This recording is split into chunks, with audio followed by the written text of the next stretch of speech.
Viewers welcome back on program. So viewers गलबात करन जा रहे हैं कि अज तो ठीक 102 साल पहला ਅੰਮ੍ਰਿਤਧਾਰੀ ਦਲਿਤ ਸਿੱਖਾਂ ਨੂੰ ਦਰਬਾਰ ਸਾਹਿਬ ਅੰਮ੍ਰਿਤਸਰ ਵਿੱਚ ਮੁੜ ਪ੍ਰਵੇਸ਼ ਕਰਵਾਇਆ ਗਿਆ ਸੀ, ਜਿਹੜੀ ਕਿ ਇੱਕ ਇਤਿਹਾਸਕ ਘਟਨਾ ਹੈ। ਯਾਦ ਰਹੇ 1849 ਵਿੱਚ ਸਿੱਖ ਰਾਜ ਅੰਗਰੇਜ਼ਾਂ ਦੇ ਕਬਜ਼ੇ ਤੋਂ ਜਾਣ ਤੋਂ ਬਾਅਦ ਦਰਬਾਰ ਸਾਹਿਬ ਦੇ ਪੁਜਾਰੀਆਂ ਨੇ ਬ੍ਰਾਹਮਣਵਾਦੀ ਪ੍ਰਭਾਵ ਥੱਲੇ ਦਲਿਤਾਂ ਦੇ ਦਾਖਲੇ ਤੇ ਰੋਕ ਲਾ ਦਿੱਤੀ ਗਈ ਸੀ। ਸੋ ਇਸ ਬਾਰੇ ਆਪਾਂ ਗੱਲਬਾਤ ਕਰਨ ਜਾ ਰਹੇ ਹਾਂ ਔਰ ਨਾਲ ਹੀ ਗੁਰਬਾਣੀ ਵਿਚਾਰਾਂ ਦੀ ਸਾਂਝ ਤੋਂ ਨਾ ਪਾਈ ਜਾਏਗੀ। ਸੋ ਅਸੀਂ ਚਾਹਾਂਗੇ ਕਿ ਤੁਸੀਂ ਇਸੇ ਤਰ੍ਹਾਂ ਹੀ ਬਣੇ ਰਹਿਣਾ, ਦੇਖਣ ਸੁਣ ਲਈ ਐਂਡ ਲਿਖਣ ਲਈ ਤੁਹਾਡਾ ਸਭ ਦਾ ਬਹੁਤ ਬਹੁਤ ਧੰਨਵਾਦ ਜੀ। ਡਾਕਟਰ ਸਾਹਿਬ ਕੀ ਕਹਿਣਾ ਚਾਹੋਗੇ? ਦੇਖੋ, ਸਾਡੇ ਅੱਜ ਵੀ ਕੁਛ ਵੀਰ ਬਹੁਤ ਪਰੇਸ਼ਾਨ ਹੁੰਦੇ ਨੇ ਔਰ ਖਾਸ ਤੌਰ 'ਤੇ ਜਦੋਂ ਅਸੀਂ ਬ੍ਰਾਹਮਣਵਾਦੀ ਪ੍ਰਭਾਵ ਜਿਹੜਾ ਇਸ ਵੇਲੇ ਹਿੰਦੂਤਵਾਦੀ ਆਈਡੀਓਲੋਜੀ ਵਾਲੇ ਸਾਡੇ ਗੁਰਦੁਆਰਿਆਂ 'ਚ ਵੀ ਕੁਛ ਜਿਹੜੇ ਬਾਬਿਆਂ ਦੇ ਨਾਂ ਥੱਲੇ ਕੁਛ ਜਿਹੜੀਆਂ ਈਵਨ ਰੈਕਗਨਾਈਜ਼ਡ ਸਾਡੀਆਂ ਬਾਡੀਜ਼ ਨੇ ਜਿਨ੍ਹਾਂ ਨੂੰ ਇੱਕ ਮਾਣ ਸਤਿਕਾਰ ਮਿਲਿਆ, ਲੇਕਿਨ ਉਹਨਾਂ 'ਚ ਵੀ ਹਿੰਦੂਤਵੀ ਔਰ RSS ਵੜ ਕੇ ਜੋ ਕੁਛ ਕਰਨ ਦੀ ਕੋਸ਼ਿਸ਼ ਕਰ ਰਹੀ ਹੈ ਉਹਨੂੰ ਲੈ ਕੇ ਪਰੇਸ਼ਾਨ ਹੁੰਦੇ ਨੇ। ਔਰ ਸਾਡੇ ਵੀਰ ਸੁਖਜਿੰਦਰ ਸਿੰਘ ਬਾਜਵਾ, ਉਹਨਾਂ ਦੀ ਇੱਕ ਲੰਬੀ ਲਿਖਤ ਵੀ ਅੱਜ ਮੈਨੂੰ ਆਈ ਹੈ ਜਿਹੜੀ ਉਹਨਾਂ ਨੇ ਬੜੀ ਵਿਵੇਕ ਮਨ ਦੇ ਨਾਲ ਲਿਖੀ ਕਿ ਭਾਈ ਕਿਵੇਂ ਸਾਡੇ ਗੁਰਦੁਆਰਿਆਂ ਦੇ ਵਿੱਚ ਖਾਸ ਤੌਰ 'ਤੇ ਧਾਰਮਿਕ ਪਹਿਰਾਵੇ ਵਾਲੇ ਲੋਕ ਕਿਸ ਕਿਸਮ ਦਾ ਜਿਹੜਾ ਪ੍ਰਭਾਵ ਉਹ ਬਣਾ ਰਹੇ ਨੇ ਔਰ ਕਿਵੇਂ ਮੁੱਖਧਾਰਾ ਸਿੱਖੀ ਤੋਂ ਪਾਸੇ ਲਿਜਾ ਕੇ ਸਨਾਤਨੀ ਹਿੰਦੂ ਸਿਸਟਮ ਦੇ ਵਿੱਚ ਗਰਕ ਕਰ ਰਹੇ ਨੇ। ਉਹਨਾਂ ਤੋਂ ਖਬਰਦਾਰ ਹੋਣ ਦੀ ਲੋੜ 'ਤੇ ਵੀ ਉਹਨਾਂ ਨੇ ਕਿਹਾ ਔਰ ਇਹ ਗੱਲ ਬਿਲਕੁਲ ਠੀਕ ਹੈ। ਬੇਸ਼ੱਕ ਜਦੋਂ ਅਸੀਂ 18ਵੀਂ ਸਦੀ ਦਾ ਸਿੱਖ ਮਿਸਲ ਪੀਰੀਅਡ ਜਾਂ ਮਹਾਰਾਜਾ ਰਣਜੀਤ ਸਿੰਘ ਦੇ ਰਾਜ ਦੇ 40 ਸਾਲ ਔਰ ਫਿਰ 10 ਸਾਲ ਉਸ ਤੋਂ ਬਿਯੋਂਡ ਦੇਖਦੇ ਤਾਂ ਉਸ ਤੋਂ ਇੱਕਦਮ ਬਾਅਦ ਜਿਹੜੀ ਧਾਰਮਿਕ ਪੱਧਰ 'ਤੇ ਆਈ ਗਿਰਾਵਟ ਔਰ ਜਿਸ ਦਾ ਅਸੀਂ ਜ਼ਿਕਰ ਕਰਦੇ ਹਾਂ ਕਿ ਕਿਵੇਂ ਈਸਾਈ ਮਿਸ਼ਨਰੀ ਵੀ ਨਿਕਲ ਆਏ, ਆਰੀਆ ਸਮਾਜੀ ਵੀ ਨਿਕਲ ਆਏ, ਸ਼ਰਧਾ ਰਾਮ ਫਲੋਰੀ ਜਿਹੜਾ ਉਹ ਸਨਾਤਨ ਹਿੰਦੂ ਧਰਮ ਦੇ ਨਾਂ ਥੱਲੇ ਨਿਕਲ ਆਇਆ ਔਰ ਇਹ ਸਾਰਿਆਂ ਨੇ ਕਿਵੇਂ ਸਿੱਖਾਂ ਨੂੰ ਚਾਰ ਚਫੇਰਿਓਂ ਘੇਰਿਆ।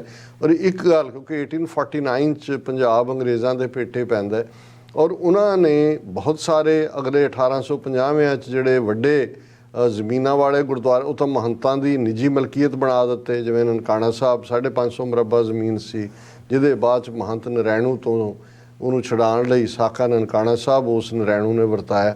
ਲੇਕਿਨ 3-4 ਅਦਾਰੇ ਉਹਨਾਂ ਨੇ ਸਿੱਧੇ ਤੌਰ 'ਤੇ ਆਪਣੇ ਅੰਡਰ ਰੱਖੇ, ਜਿਨ੍ਹਾਂ 'ਚ ਦਰਬਾਰ ਸਾਹਿਬ ਵੀ, ਤਰਨਤਾਰਨ ਸਾਹਿਬ ਵੀ ਔਰ ਬਾਬਾ ਅਟੱਲ ਵੀ। ਔਰ ਉੱਥੇ ਉਹਨਾਂ ਨੇ ਉਸ ਕਿਸਮ ਦੇ ਪੁਜਾਰੀ ਔਰ ਦੂਸਰੇ ਸਨਾਤਨੀ ਕਿਸਮ ਦੇ ਲਿਆ ਕੇ ਬਹਿ ਗਏ ਜਿਨ੍ਹਾਂ ਨੇ ਬ੍ਰਾਹਮਣਵਾਦੀ ਰਸਮਾਂ ਦਰਬਾਰ ਸਾਹਿਬ ਦੀ ਹਦੂਦ 'ਚ ਮੂਰਤੀਆਂ ਵੀ ਲਿਆ ਕੇ ਰੱਖ ਦਿੱਤੀਆਂ, ਬੁੱਤ ਵੀ, ਕਥਾਵਾਂ ਵੀ ਉਹਨਾਂ ਦੀਆਂ ਸ਼ੁਰੂ ਕਰ ਦਿੱਤੀਆਂ। ਔਰ ਇੱਕ ਜਿਹੜਾ ਬ੍ਰਾਹਮਣਵਾਦ ਦਾ ਛੂਤ ਛਾਤ ਸੀ ਕਿ ਜਿਹਦੇ 'ਚ ਕਿ ਕੋਈ ਵੀ ਸ਼ੂਦਰ ਜਿਹੜਾ ਉਹ ਨੇੜੇ ਨਹੀਂ ਸੀ ਪਿੱਟ ਸਕਦਾ, ਉਹ ਉਸ ਦੀ ਜਿਹੜੀ ਹੈ ਉਹਨੂੰ ਉਹ ਕਬੂਲ ਨਹੀਂ ਸੀ ਕਰਦੇ। ਇਸ ਪੀਰੀਅਡ ਦੇ ਵਿੱਚ 1850ਵਿਆਂ ਤੋਂ ਬਾਅਦ ਇਹ ਕਿਸ ਪੀਰੀਅਡ 'ਚ ਬ੍ਰਾਹਮਣਵਾਦੀਆਂ ਨੇ ਟਾਈਮ ਮੁਕਰਰ ਕੀਤਾ ਕਿ ਜੀ ਸ਼ੂਦਰ ਜਿਹੜੇ ਨੇ ਉਹ ਇਸੇ ਹੀ ਟਾਈਮ ਆ ਕੇ ਉੱਥੇ ਕਰ ਸਕਦੇ, ਪਰ ਉਹਨਾਂ ਦੀ ਅਰਦਾਸ, ਉਹਨਾਂ ਦਾ ਪ੍ਰਸ਼ਾਦ ਮਨਜ਼ੂਰ ਨਹੀਂ ਸੀ ਕਰਦੇ। ਉਹਨਾਂ ਨੂੰ ਜਿਹੜਾ ਹੈ ਉਹ ਬਿਲਕੁਲ ਉਵੇਂ ਹੀ ਜਿਵੇਂ ਬ੍ਰਾਹਮਣ ਸ਼ੂਦਰ ਦੇ ਨਾਲ ਡੀਲ ਕਰਦਾ ਹੈ। ਅਤੇ ਇੱਕ ਪਾਸੇ ਗੁਰੂ ਨਾਨਕ ਦਾ ਉਹ ਘਰ ਔਰ ਖ਼ਾਸ ਤੌਰ 'ਤੇ ਹਰਿਮੰਦਰ ਸਾਹਿਬ ਜਿਹਦੇ 4 ਦਰਵਾਜ਼ੇ ਇਸ ਗੱਲ ਦੇ ਜੈ ਕਬੀਰ ਜਹ ਦਰ ਆਵਤ ਜਾਤੇ ਹੋ ਹਟਕੈ ਨਾਹੀਂ ਕੋਏ ਸੋ ਦਰ ਕੈਸੇ ਛੋਡੀ ਹੈ ਜੋ ਦਰ ਐਸਾ ਹੋਏ। ਉੱਥੇ ਦਲਿਤ ਲਫ਼ਜ਼ ਆ ਜਾਣਾ ਜਾਂ ਉਹਨਾਂ ਦੇ ਐਂਟਰੀ 'ਤੇ ਪਾਬੰਦੀ ਜਾਂ ਉਹਨਾਂ ਦੇ ਪ੍ਰਸ਼ਾਦ ਨੂੰ ਐਕਸੈਪਟ ਨਾ ਕਰਨਾ, ਅੱਜ ਅਸੀਂ ਸੋਚਦੇ ਹਾਂ ਤਾਂ ਇਹ ਲੱਗਦਾ ਵੀ ਇਹ ਕਿਵੇਂ ਪਰ ਹਕੂਮਤ ਉੱਤੇ ਬੈਠੀ ਸੀ। ਔਰ ਅੱਜ ਵੀ ਜਿਵੇਂ ਇਸ ਕਿਸਮ ਦੀਆਂ ਬ੍ਰਾਹਮਣਵਾਦੀ ਪ੍ਰੈਕਟਿਸਿਸ ਜਿਹੜੀਆਂ ਨੇ ਉਹ ਸਾਡੇ ਦੁਬਾਰਾ ਕੁਛ ਪ੍ਰੈਕਟਿਸ ਹੋਣੀਆਂ ਸ਼ੁਰੂ ਹੋਈਆਂ। ਔਰ ਅੱਜ ਦਾ ਉਹ ਦਿਨ ਹੈ ਜਦੋਂ ਅਸੀਂ ਅੱਜ 12 ਅਕਤੂਬਰ ਦੀ ਗੱਲ ਕਰ ਰਹੇ ਹਾਂ। ਸੋ 12 ਅਕਤੂਬਰ 1922 ਨੂੰ, ਔਰ ਇਹ ਉਹ ਪੀਰੀਅਡ ਸੀ ਜਦੋਂ ਕਿ ਅਜੇ ਸਾਕਾ ਨਨਕਾਣਾ ਸਾਹਿਬ ਜਾਂ ਬਾਕੀ ਗੁਰਦੁਆਰਾ ਸੁਧਾਰ ਮੋਰਚਾ ਨਹੀਂ ਸੀ ਲੱਗਾ। ਇਹ ਇੱਕ ਟਰਨਿੰਗ ਪੁਆਇੰਟ ਸੀ ਔਰ ਉਦੋਂ ਤੱਕ ਚੰਗੀ ਸੋਚ ਵਾਲੇ ਗੁਰਸਿੱਖ ਖਾਲਸਾ ਕਾਲਜ ਅੰਮ੍ਰਿਤਸਰ 1893 'ਚ ਬਣ ਗਿਆ ਸੀ। ਸਿੰਘ ਸਭਾ ਲਹਿਰ ਦੀ ਬਹੁਤ ਵੱਡੀ ਕੰਟਰੀਬਿਊਸ਼ਨ ਸੀ ਜਿਹੜੀ ਹੈ ਅਵੇਅਰਨੈਸ ਪੈਦਾ ਕਰਨ। ਔਰ ਬਾਬਾ ਹਰਕਿਸ਼ਨ ਸਿੰਘ ਪ੍ਰੋਫੈਸਰ ਸਨ ਖਾਲਸਾ ਕਾਲਜ ਦੇ, ਪ੍ਰੋਫੈਸਰ ਤੇਜਾ ਸਿੰਘ ਸਨ ਔਰ ਹੋਰ ਵੀ ਬਹੁਤ ਸਾਰੇ ਜਿਨ੍ਹਾਂ ਦੇ ਵਿੱਚ ਉਸ ਵੇਲੇ ਦੇ ਪ੍ਰੋਮੀਨੈਂਟ ਜਿਹੜੇ ਮਾਝੇ ਦੇ ਵਿੱਚ ਜਿਵੇਂ ਇਹਨਾਂ ਤੋਂ ਇਲਾਵਾ ਜਿਹੜੇ ਖਰਾ ਸੌਦਾ ਜਿਹਨੂੰ ਸੱਚਾ ਸੌਦਾ ਅਸੀਂ ਕਹਿੰਦੇ ਹਾਂ, ਬਾਹਰ ਦੇ ਵਿੱਚ ਜਥੇਦਾਰ ਕਰਤਾਰ ਸਿੰਘ ਝੱਬਰ ਜਿਹੜੇ ਸਾਕਾ ਨਨਕਾਣਾ ਸਾਹਿਬ ਵੇਲੇ ਵੀ ਜਿਨ੍ਹਾਂ ਦਾ ਵੱਡਾ ਰੋਲ ਹੈ, ਤੇ ਤੇਜਾ ਸਿੰਘ ਪੁੱਚਰ ਜਿਹੜੇ ਮਾਝੇ ਦੇ ਵਿੱਚ, ਔਰ ਜਿਨ੍ਹਾਂ ਨੂੰ ਪਹਿਲੇ ਜਥੇਦਾਰ ਦੇ ਤੌਰ ਤੇ ਅਸੀਂ ਸਤਿਕਾਰ ਦਿੰਦੇ ਹਾਂ। ਜੀ ਇਹ ਸਾਰੇ ਜਿਹੜੇ ਨੇ ਇਹਨਾਂ ਨੇ ਇਹ ਫੈਸਲਾ ਕੀਤਾ। ਜਲਿਆਂਵਾਲੇ ਬਾਗ ਦੇ ਵਿੱਚ ਜਿਹੜਾ ਹੈ ਉਹ ਇੱਕ ਵੱਡਾ ਅੰਮ੍ਰਿਤ ਸੰਚਾਰ ਹੋਇਆ, ਜਿਹਦੇ 'ਚ ਸੈਂਕੜਿਆਂ ਦੇ ਗਿਣਤੀ 'ਚ ਦਲਿਤ ਸਿੰਘਾਂ ਨੇ ਜਿਹੜਾ ਉਹਨਾਂ ਨੂੰ ਅੰਮ੍ਰਿਤਪਾਨ ਕਰਵਾਇਆ ਗਿਆ, ਔਰ ਉਹਨਾਂ ਨੇ ਫਿਰ ਦੇਗ ਤਿਆਰ ਕੀਤੀ, ਔਰ ਉਹ ਦੇਗ ਲੈ ਕੇ ਔਰ ਇਹ ਸਾਰੇ ਪ੍ਰੋਫੈਸਰ ਔਰ ਬਾਕੀ ਜਿਹੜੇ ਪੰਥ ਪ੍ਰਸਤ ਸਿੱਖ ਸੀ ਉਹ ਹਰਿਮੰਦਰ ਸਾਹਿਬ ਆਏ, ਔਰ ਪੁਜਾਰੀਆਂ ਦੇ ਨਾਲ ਪੁਜਾਰੀਆਂ ਨੇ ਕਿਹਾ ਜੀ ਇਹ ਤਾਂ ਸ਼ੂਦਰ ਸਾਰੇ ਤੁਸੀਂ ਇਕੱਠੇ ਕਰ ਲਿਆ, ਅਸੀਂ ਤਾਂ ਨਹੀਂ ਮਨਜ਼ੂਰ ਕਰਦੇ। ਲੰਬਾ ਵਕਤ ਡਿਬੇਟ ਡਿਸਕਸ਼ਨ ਹੁੰਦੀ ਰਹੀ, ਔਰ ਫਿਰ ਇਸ ਦੇ ਉੱਤੇ ਆ ਕੇ ਪੁਜਾਰੀਆਂ ਨੂੰ ਉਹਨਾਂ ਨੇ ਕਿਹਾ ਕਿ ਭਾਈ ਤੁਸੀਂ ਇਵੇਂ ਕਰੋ, ਪਹਿਲਾਂ ਗੁਰੂ ਗ੍ਰੰਥ ਸਾਹਿਬ ਤੋਂ ਹੁਕਮਨਾਮਾ ਲੈ ਲਓ ਔਰ ਉਸ ਦੇ ਮੁਤਾਬਕ ਫਿਰ ਜਿਵੇਂ ਵੀ ਹੋਏਗਾ। ਔਰ ਇਹ ਜਿਹੜਾ ਇਤਿਹਾਸਕ ਸੱਚ ਹੈ ਕਿ ਜਿਹੜਾ ਹੁਕਮਨਾਮਾ ਆਇਆ ਉਹ ਅੰਗ 638 ਤੇ ਪੇਜ ਦੇ ਉੱਤੇ ਆਇਆ, ਔਰ ਇਹ ਜਿਹੜਾ ਹੁਕਮਨਾਮਾ ਸੀ ਜਿਸ ਦੇ ਵਿੱਚ ਗੁਰੂ ਸਾਹਿਬ ਦਾ ਹੁਕਮ ਸੀ, ਨਿਗੁਣਿਆਂ ਨੂੰ ਆਪ ਬਖਸ਼ ਲੈ ਭਾਈ, ਸਤਿਗੁਰ ਕੀ ਸੇਵਾ ਲਾਏ। ਇਹ ਉਸ ਦਾ ਸ਼ਬਦ ਸੀ ਕਿ ਭਾਈ ਇਹ ਤਾਂ ਆਪ ਜਿਹਨੂੰ ਨਿਰੰਕਾਰ ਨੇ ਬਖਸ਼ ਕੇ ਸੇਵਾ ਚਲਾਇਆ। ਸੋ ਹਰਿਮੰਦਰ ਸਾਹਿਬ ਦੇ ਜਿਹੜੇ ਉਹ ਬ੍ਰਾਹਮਣਵਾਦੀ ਪੁਜਾਰੀ ਸੀ ਉਹ ਤਾਂ ਮੰਨ ਗਏ, ਉਹਨਾਂ ਨੇ ਪ੍ਰਸ਼ਾਦ ਮਨਜ਼ੂਰ ਕਰ ਲਿਆ, ਅਰਦਾਸ ਹੋਈ। ਪਰ ਜਦੋਂ ਇਹ ਡਿਸਕਸ਼ਨ ਡਿਬੇਟ ਬਹਿਸਬਾਜ਼ੀ ਖਿੱਚ ਤੂੰ ਚੱਲ ਰਹੀ ਸੀ, ਤੇ ਇਨ ਦਾ ਮੀਨ ਟਾਈਮ ਜਿਹੜੇ ਬੁੱਢਾ ਦਲ ਦੇ ਅਕਾਲ ਤਖਤ ਦੇ ਉੱਤੇ ਬੈਠੇ ਨਿਹੰਗ ਸੀ ਉਹ ਪਿਛਲੇ ਦਰਵਾਜ਼ੇ ਰਾਹੀਂ ਦੌੜ ਗਏ, ਔਰ ਉਹ ਇਹੀ ਪੀਰੀਅਡ ਹੈ ਜਦੋਂ ਕਿ ਸੰਗਤ ਦਾ ਕੰਟਰੋਲ ਔਰ ਜਥੇਦਾਰ ਤੇਜਾ ਸਿੰਘ ਪੁੱਚਰ ਨੂੰ ਜਥੇਦਾਰ ਥਾਪਿਆ ਜਾਂਦਾ ਹੈ, ਉੱਥੇ ਅਰਦਾਸ ਕੀਤੀ ਜਾਂਦੀ ਹੈ ਉਹਨਾਂ ਦੇ ਵੱਲੋਂ। ਔਰ ਇਹ ਫਿਰ ਗੁਰਦੁਆਰਾ ਸੁਧਾਰ ਲਹਿਰ ਜਾਂ ਉਸ ਤੋਂ ਬਾਅਦ ਜਿਹੜੀ ਰਿਫਾਰਮ ਲਾਈਨ ਆਉਂਦੀ ਹੈ ਉਸ ਦਾ ਮੁੱਢ ਬੰਨਿਆ ਜਾਂਦਾ, ਔਰ ਉਸੇ ਦਿਨ ਹੀ ਫਿਰ ਜਦੋਂ ਜਥੇਦਾਰ ਤੇਜਾ ਸਿੰਘ ਪੁੱਚਰ ਦੀ ਅਗਵਾਈ ਦੇ ਵਿੱਚ 17 ਮੈਂਬਰੀ ਕਮੇਟੀ ਬਣਾਈ ਜਾਂਦੀ ਹੈ, ਜਿਸ 'ਚੋਂ 10 ਜਿਹੜੇ ਮੈਂਬਰ ਸੀ ਉਹ ਜਿਨ੍ਹਾਂ ਨੂੰ ਮਜ਼ਹਬੀ ਜਾਂ ਰਮਦਾਸੀਏ ਸਿੱਖ ਕਹਿੰਦੇ ਨੇ, ਦਲਿਤ ਸਿੱਖ, ਜਿਹੜੇ ਚੌਥੇ ਪੌੜੇ ਵਾਲੇ ਵੀ ਉਹਨਾਂ ਨੂੰ ਸੰਬੋਧਨ ਕੀਤਾ ਜਾਂਦਾ ਸੀ। ਹਾਲਾਂਕਿ ਮੈਂ ਡਿਸਕਸ਼ਨ ਸੇ ਕਹਿ ਰਿਹਾ ਸਿੱਖ ਤਾਂ ਸਿੱਖ ਹੈ, ਉਹ ਉਹਦੇ ਮੈਂਬਰ ਸਨ। ਔਰ ਕਿਵੇਂ ਫਿਰ ਇਹ ਵੱਡੀ ਇਤਿਹਾਸਕ ਤਬਦੀਲੀ ਕਿਸ ਹੱਦ ਤੱਕ ਗਈ ਉਸ ਦਾ ਅਸੀਂ ਅਕਸਰ ਜ਼ਿਕਰ ਕਰਦੇ ਹਾਂ, ਕਿਉਂਕਿ 2020 ਤੋਂ ਬਾਅਦ ਇਹ ਸਾਰੇ ਹੀ ਕੋਈ 100 ਸਾਲ ਅਕਾਲੀ ਦਲ ਦੀ ਫਾਊਂਡਿੰਗ ਐਨੀਵਰਸਰੀ ਸੀ, ਸ਼੍ਰੋਮਣੀ ਕਮੇਟੀ ਦੀ ਫਾਊਂਡਿੰਗ ਸੀ, ਗੁਰੂ ਕੇ ਬਾਗ ਦੇ ਮੋਰਚੇ ਦੀ ਸੀ, ਹੁਣ ਸਾਕਾ ਪੰਜਾ ਸਾਹਿਬ ਦੇ 100 ਸਾਲ ਪੂਰੇ ਹੋਣ ਤੇ ਹਸਨ ਅਬਦਾਲ ਦੇ ਵਿੱਚ ਵੀ ਵੱਡਾ ਸਮਾਗਮ ਹੋ ਰਿਹਾ। ਪਰ ਮੈਂ ਸਮਝਦਾ ਵੀ ਅੱਜ ਦਾ ਦਿਨ ਇੱਕ ਟਰਨਿੰਗ ਪੁਆਇੰਟ ਸੀ, ਔਰ ਇਹ ਜਿਹੜੀ ਮੇਰੀ ਸਟੇਟਮੈਂਟ ਅਕਸਰ ਹੁੰਦੀ ਹੈ ਇਹ ਉਸ ਦੇ ਉੱਤੇ ਜਿੱਥੇ ਤੇ ਗੁਰੂ ਦੀ ਤਾਂ ਹਮੇਸ਼ਾ ਹੀ ਗੁਰੂ ਨੇ ਤਾਂ ਨਾਨਕ ਤਿਨਕੇ ਸੰਗ ਸਾਥ ਵੱਡਿਆਂ ਸੋ ਕਿਆ ਰੀਸ, ਔਰ ਇਨ ਗਰੀਬ ਸਿੱਖਨ ਕੋ ਦੇਉ ਪਾਤਸ਼ਾਹੀ ਇਹ ਯਾਦ ਰੱਖੇ ਹਮਰੀ। ਅੱਜ ਦੇ ਕੌਨਟੈਕਸਟ ਦੇ ਵਿੱਚ ਵੀ ਜੇ ਅਸੀਂ ਸਫਲਤਾ ਹਾਸਲ ਕਰਨੀ ਹੈ, ਖਾਲਿਸਤਾਨ ਲਿਬਰੇਟ ਕਰਵਾਉਣਾ ਹੈ, ਜੋ ਉਸ ਧਰਤੀ ਤੇ ਬ੍ਰਾਹਮਣਵਾਦ ਦੀ ਮੰਜੀ ਠੋਕਣੀ ਹੈ, ਤੇ ਇਹ statement 6 of the Dalits, by the Dalits, for the Dalits, ਇਹ ਸਾਡੇ ਲਈ ਰਾਹ ਦਸੇਰਾ ਹੋਣੀ ਚਾਹੀਦੀ ਹੈ। ਔਰ ਅਸੀਂ ਅਖੀਰ ਦੇ ਵਿੱਚ ਤੀਸਰੇ ਪਾਤਸ਼ਾਹ ਦਾ ਸ੍ਰੀ ਰਾਗ ਦੇ ਵਿੱਚ ਸ਼ਬਦ ਉਹ ਵਿਚਾਰਾਂਗੇ। ਪੰਖੀ ਬਿਰਖ ਸੁਹਾਵੜਾ ਸੱਚ ਚੁਗੈ ਗੁਰ ਭਾਏ, ਹਰ ਰਸ ਪੀਵੈ ਸਹਿਜ ਰਹਿ, ਉੱਡੈ ਨਾ ਆਵੈ ਜਾਏ, ਨਿਜ ਘਰ ਵਾਸਾ ਪਾਇਆ, ਹਰ ਹਰ ਨਾਮ ਸਮਾਏ, ਮਨ ਰੇ ਗੁਰ ਕੀ ਕਾਰ ਕਮਾਏ, ਗੁਰ ਕੈ ਭਾਣੇ ਜੇ ਚੱਲੇ, ਤਾਂ ਅੰਦਨ ਰਾਚੈ ਹਰ ਨਾਏ ਰਹਾਓ। ਰਹਾਓ ਦੀ ਤੁਕ ਤੋਂ ਵਿਚਾਰ ਸ਼ੁਰੂ ਕਰੀਏ। ਇਹ ਸਾਰੇ ਸ਼ਬਦ ਦੇ ਵਿੱਚ ਜਿਹੜਾ ਅਲੰਕਾਰ ਹੈ, ਮੈਟਾਫਰ ਹੈ, ਉਹ ਦਰਖਤ ਦਾ, ਦਰਖਤ ਦੀਆਂ ਟਾਹਣੀਆਂ, ਉਸ 'ਤੇ ਬਹਿਣ ਵਾਲੇ ਪੰਛੀ, ਉਹਨਾਂ ਦੇ ਤੁਰ ਜਾਣ ਦੀ ਗੱਲ, ਇਸ ਦੇ ਦੁਆਲੇ ਹੀ ਜਿਹੜਾ ਇਹ ਯਾਦ ਦਹਾਨੀ ਕਰਵਾਈ ਹੈ ਕਿ ਮਨ ਰੇ ਗੁਰ ਕੀ ਕਾਰ ਕਮਾਏ। ਇਹ ਮੇਰੇ ਮਨ ਇਵੇਂ ਆਪਣਾ ਜੀਵਨ ਜੀ, ਇਵੇਂ ਆਪਣੀ ਜੀਵਨ ਜਾਚ ਨੂੰ ਬਣਾ ਜਿਵੇਂ ਗੁਰਮਤ ਸਿਖਾਉਂਦੀ ਹੈ, ਜੋ ਗੁਰੂ ਦੀ ਮੱਤ ਕਹਿੰਦੀ ਹੈ। ਗੁਰ ਕੇ ਭਾਣੇ ਜੇ ਚੱਲੇ, ਜੇ ਗੁਰੂ ਦੇ ਭਾਣੇ ਦੇ ਵਿੱਚੋਂ ਚੱਲੇਗਾ ਤਾਂ ਅਨ ਦਿਨ ਰਾਚੇ ਹਰ ਨਾਏ। ਅਨ ਦਿਨ ਹੈ ਸਵੇਰੇ ਸ਼ਾਮ, ਹਰ ਪਲ ਫਿਰ ਤੂੰ ਉਸ ਦੇ ਨਾਮ ਦੇ ਵਿੱਚ ਹੀ ਰਚ ਜਾਏਗਾ, ਉਸ ਦੇ ਨਾਮ ਵਿੱਚ ਹੀ ਤੂੰ ਸਰਸ਼ਾਰ ਹੋਏਗਾ। ਕਿਉਂਕਿ ਇਹ ਜਿਹੜੀ ਹੈ ਸਾਡਾ ਜੀਵਨ ਪੰਖੀ ਬਿਰਖ ਸੁਹਾਵੜਾ ਸੱਚ ਚੁਗੈ ਗੁਰ ਭਾਏ, ਕਿ ਇਹ ਸਾਡੀ ਰੂਹ ਜਿਹੜੀ ਹੈ ਉਸ ਪੰਛੀ ਵਾਂਗ ਹੈ ਜਿਹੜੀ ਇਸ ਸਰੀਰ ਦੇ ਦਰਖਤ ਦੇ ਵਿੱਚ ਆ ਕੇ ਸੁਭਾਇਮਾਨ ਹੋਈ ਹੈ। ਔਰ ਇਹ ਜੇ ਗੁਰੂ ਦੇ ਪਿਆਰ ਦੇ ਵਿੱਚ, ਉਸ ਦੇ ਪਿਆਰ ਦੇ ਨਾਲ ਜਿਉਂਦੀ ਹੈ, ਉਸ ਗੁਰੂ ਦੇ ਪਿਆਰ 'ਚ ਰਚ ਕੇ ਜਿਉਂਦੀ ਹੈ, ਤੇ ਫਿਰ ਹਰ ਰਸ ਪੀਵੈ ਸਹਿਜ ਰਹਿ। ਫਿਰ ਉਹ ਉਸ ਵਾਹਿਗੁਰੂ ਦੇ ਨਾਮ ਮਹਾਰਸ ਪੀਓ, ਨਾਮ ਮਹਾਰਸ ਪੀਏਗੀ ਤੇ ਸਹਿਜ ਦੇ ਵਿੱਚ ਰਹੇਗੀ, ਉੱਡੈ ਨਾ ਆਵੇ ਜਾਏ। ਫਿਰ ਉਹ ਸਥਿਰ ਹੋਏਗਾ ਮਨ ਭਟਕੇਗਾ ਨਹੀਂ, ਮਨ ਦੌੜੇਗਾ ਨਹੀਂ। ਰੱਬ ਦੇ ਪਿਆਰ ਦੇ ਵਿੱਚ ਉਹ ਸਰਸ਼ਾਰ ਰੂਹ ਹਮੇਸ਼ਾ ਉਸ ਆਨੰਦ ਦੇ ਵਿੱਚ ਰਹੇਗੀ। ਨਿਜ ਘਰ ਵਾਸਾ ਪਾਇਆ ਹਰ ਹਰ ਨਾਮ ਸਮਾਏ, ਕਿ ਐਸੀ ਰੂਹ ਫਿਰ ਉਹਦਾ ਨਿਜ ਘਰ ਦੇ ਵਿੱਚ, ਰੱਬ ਦੇ ਹੀ ਉਸ ਘਰ ਦੇ ਵਿੱਚ ਵਾਸਾ ਹੁੰਦਾ ਹੈ, ਔਰ ਉਹ ਰੱਬ ਦੇ ਨਾਂ ਦੇ ਵਿੱਚ ਹੀ ਸਮਾ ਜਾਂਦੇ ਨੇ। ਸੋ ਇਹ ਤਾਂ ਰੱਬੀ ਪਿਆਰ ਵਿੱਚ ਰੰਗੀਆਂ ਰਚੀਆਂ ਰੂਹਾਂ ਦੀ ਗੱਲ ਹੈ। ਪੰਖੀ ਬਿਰਖ ਸੁਹਾਵੜੇ ਉੱਡੈ ਚੌ ਦਿਸ ਜਾਏ, ਜੇਤਾ ਉੱਡੈ ਦੁਖ ਕਣੇ ਨਿਤ ਦਾਜੇ ਹੈ। ਬਿਲ ਲਾਏ ਬਿਨ ਗੁਰ ਮਹਿਲ ਨਾ ਜਾਪਈ, ਨਾ ਅੰਮ੍ਰਿਤ ਫਲ ਪਾਏ। ਹੁਣ ਇੱਕ ਉਹ ਰੂਹਾਂ ਜਿਹੜੀਆਂ ਇਸ ਦੇਹ ਦੇ ਵਿੱਚ ਆਈਆਂ, ਪੰਖੀ ਬਿਰਖ ਸੁਹਾਵੜੇ ਉੱਡੈ ਚੌ ਦਿਸ ਜਾਏ, ਜਿਹੜਾ ਮਨ ਚਾਰੋਂ ਦਿਸ਼ਾਵਾਂ ਦੇ ਵਿੱਚ ਭਟਕ ਰਿਹਾ।